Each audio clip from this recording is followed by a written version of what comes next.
loves, welcome back.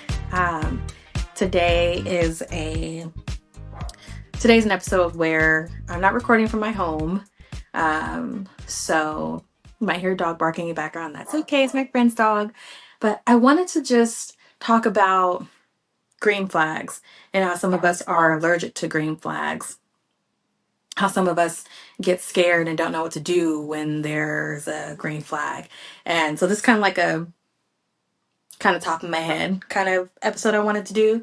Don't have a lot of things planned, but I did do what I was going to say. I want to try having some episodes with like a cocktail or something. So I'm drinking this wine from one of my favorite wineries out here back home, actually, Columbia. I think it's Columbia Valley, I think.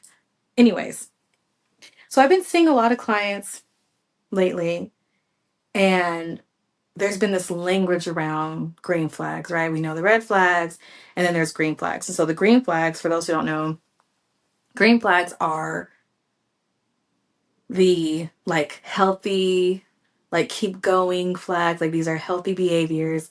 These are good qualities, green flags, right? So green flags, when we see green flags, we like the green flags, but if we're really used to toxic relationships, if we're used to not getting our needs met, if we're used to people letting us down very quickly, if we're used to just the chaos, right? If we're used to the up and down, if we're used to the not knowing where we stand, and here you are meeting someone who's like, I'm dating for marriage, or I only like to date one person at a time. There's someone who has their shit together, right? Like you question the authenticity of it. Now I get it. Do your due diligence. People are saying one thing, you want to check the facts, things like that.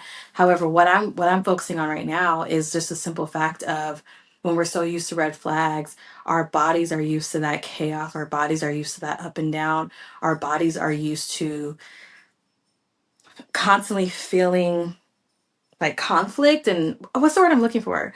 Our bodies are not relaxed or not grounded, but there's a word for it. Turmoil, right? So we know how to navigate people who aren't giving us emotional safety. We know how to navigate people who aren't showing up for us. We know how to navigate people who aren't reliable. We know how to navigate the people who say one thing verbally, but their behavior continues to say, I didn't mean what I said, right? And you keep waiting and you keep eating the breadcrumbs because you're hoping. So when you meet someone who doesn't have the breadcrumbs, when you meet someone who is consistent, when you meet someone who says, I'll call you back in 5 minutes, and they do, when you meet someone who gives you attention and they're not on their phone the whole day, when you meet someone, and they don't, this happened to me, where you're having a conversation one-on-one, and they step out of the room to take a phone call, and it's 11 o'clock at night or something, sometime late, you know, we don't know what to do with the green flags people. We feel like, oh, the other shoe's going to drop, too good to be true. I just regulate. That's what I was looking for. We just don't know how to regulate our bodies. So I'm reading this book, and, you're invited to read it with me. Reading this book. It's called Women Who Love Too Much. It came out in the 80s. Can you believe it? It came out in the 80s. Excuse me. But it still hits today. So I'm only like 3 chapters in, but it's a lot of talking about how when women who date people with healthier boundaries, who have more security within themselves, we, the people who grew up with caregivers who didn't give us more emotional nurturance, who didn't see us, who didn't care for us in the way that you needed to be cared for, when we meet these people, we literally don't know what to do. We don't know how to connect on a level that isn't about manipulation, that isn't about, let me use my body, let me use sex for connection, let me connect to them superficially, right? Let me be hyper vigilant, hyper observing observing their behaviors like I do, because I grew up in a home where I feel like I had to watch my mother's every move to make sure that I didn't get in trouble. I became hyper vigilant about observing behaviors. And so when you come across someone with green flags, healthier boundaries, you know, how would I know how to connect without watching their every move and assuming that they're thinking this, and assuming because now they have a frown on their face that means I did something wrong, and assuming that, oh, they didn't call me back and they didn't like me enough. And I mean, it just goes into chaos, really. So we really don't know what to do, right? We don't know, like, what's it like to have a secure attachment. We say we want a secure attachment. We say we don't want to be anxious avoidant. We say we don't want to be just straight up avoidant. We want to have a secure attachment. If you've never had a secure, especially romantic, because that definitely kicks up. Any relationship can kick up your attachment with your caregivers. However, romantic, something about it really, really kicks it up. So any relationship, any attachment type can kick up stuff from your caregivers. It's just when we're finally in a secure attachment and we don't have anything really to compare it to, we don't know what to do. We question everything. So the hope is that you find a way to not just connect sexually, you know.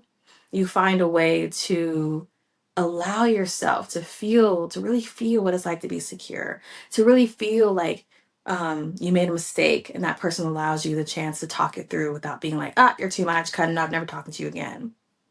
Right? The secure attachment, the green flags, allows you to finally show up in a way that you've always wanted to in the relationships with people who had a whole bunch of red flags. Right? The secure attachment, the green flags, is you being able to ask the question when you're ready, what are your intentions with me? Where do you see this going? Maybe even you being able to say, I'm in a place right now where I'm looking for a serious committed relationship. Are you? Versus with people who have more red flags, you're not going to really say that because you kind of already feel that they're not wanting the same thing you're wanting. But it's just so nice to be on a date with someone. It's just so nice to at least pretend that this is going to go somewhere further than the summer or the weekend or 6 months, 3 weeks, you know? Like, we don't know how to show up. And it's scary. Like, I just want to name that. It's really scary, right? Like, I remember for me, when I was in a relationship with people who had a lot more green flags, I was embarrassed to like share that with my friends. I felt like, who am I to like, I feel like I was kind of rubbing it in their face, right? I was rubbing it in their face like, look how great it is. Look how we can talk about everything. Look how we can move through things. Look how they're too talking about the future and what they want to do with me. Look how our goals and our values and our visions for life align. Like, it felt like I didn't deserve this. It felt like somehow I stumbled into it and it's gonna leave, and I never had one before, so how do I know it's real? Right? Like, are you relating to this? I'm sure a lot of you are like, yeah, I've been there, I get it. So I'm gonna keep reading the book. I'm gonna keep seeing what it says. I mean, it hits a lot of points, and then I'm gonna keep coming back and sharing like my updates with you all because it goes so deep. It goes so deep. Like, being able to shift from pick me, look how worthy I am, look how valuable I am, to um, I know my value, I know my worth. Do you align with what I'm wanting? Do I even like you? Do you fit into my life goals? Right? What kind of questions am I asking? Am I allowing myself to um, think about if I am enjoying this connection, allow myself to find other ways to connect that's just not on the sexual level, or like what I can do for you.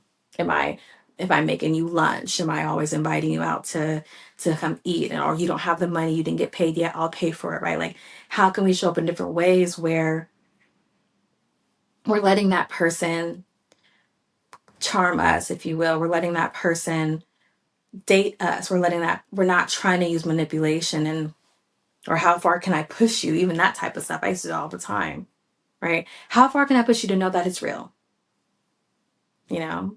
Because again, when you're dating people with more green flags or just all around green flag person, not of course doesn't mean just because someone has green flags doesn't mean they're perfect, right? However, the idea is if someone has more healthy self-awareness and they take accountability, we literally do not know what to do. It's like, wait, you're supposed to be like other guys, or other people who respond negatively and get upset and don't call back and you never hear from them again, or they hit you up with like, hey, stranger.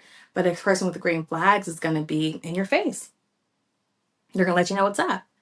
They're going to say what they need. They're even going to tell you what they didn't like about what you did. and like really still wanting to work it out. Like, how uncomfortable is that? You know? So, I don't know. Tell me what you think about green flags. What are your thoughts on it? Have you met someone that has green flags and you pushed them away? Have you met someone that has green flags and it took you a long time to kind of calm your um, nervous system down, right? For me, when the some recent people who had green flags, I did a lot of self-sabotaging. Did a lot of self-sabotaging. Like couldn't get my mind around it, right? Constantly said things like, "Oh, we should just break up then because always this is too hard," or "We should just break up then because you haven't responded yet to my text," right? Like just all types of stuff, just bananas. Like, girl, calm down. It's gonna be okay. Get it together. There's also this piece too with people with green flags that it's boring. Like they're boring. They're not exciting. Again, I'm thinking of an ex. He had more green flags than I was used to. And I remember, as your friends would, they're going to ask you, how's it going? How's dating so and so? What's going on in your relationship? And I was used to like complaining and bitching and being unhappy and crying and just, help me figure this out. What do you think this behavior means? And with that relationship, I didn't have anything to share. I didn't have anything to share until like the last few months of us being together. Because I knew like, oh, we're probably going to break up because it's officially clear that we want two different things. I didn't want children. He wants children. However, I had nothing to say. And so because I had nothing to say, I was like, oh, this relationship is boring. Like something's wrong. And then I learned how boring equals safety. Right? Isn't that wild? That might be an episode that I'm going to talk about. If you want to hear more on that topic, let me know. Like comment if you're watching it on YouTube or, comment in the reviews, whatever, hit me up. It blows my mind, right? How did safety become boring? Which means how did chaos become love? How did chaos become the faux safety? You know? Well, like literally something to think about. So I'm gonna wrap this up. I hope this helps. Hopes it gets you thinking about, am I allergic to green flags? What do I not like healthy behaviors? Maybe even kicking up. There are some things that maybe you need to work on, and again, like always, if you feel like you need help with that, see a therapist, see a coach, you can work with me if you want, to really like dig deeper. What is it that I get so uncomfortable with when I'm around someone that has security, that has healthy boundaries, that's not into the roller coaster of toxic situationships, right? That doesn't dangle commitment in my face, doesn't dangle, let's have a kid, whatever, in my face, new car, whatever it is, vacations. That was my dangle for a long time in my face, you know.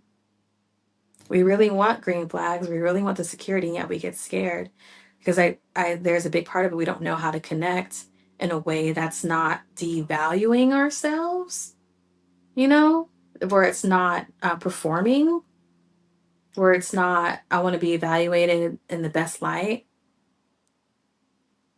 So when they're like, hey, I want to see who you really are. Hey, I'm here to talk about the hard stuff. Hey, I'm showing up to you. Hey, I'm supporting you at this award ceremony that you didn't invite me to. Do we accept that? Do we reject it? Do we push it away? Because it's like, what do you mean? No, I'm supposed to be calling you. Like, where are you at? What would it be like if we accepted it? It's like, oh, this person's showing up to me. And I get it. Like, because even as I'm saying it now, I'm like, okay, but you can accept it. And then the next week they fuck you over. Okay, yeah. They could. That doesn't take away that piece that they showed up. That you're able to witness yourself being cherished, supported, if you're not used to that. So, okay. Something to think about. Hope you enjoyed this episode. You got this. You got things to work on. You got your task for the week. So I believe in you. And I'll talk to you soon. Until next time. Bye.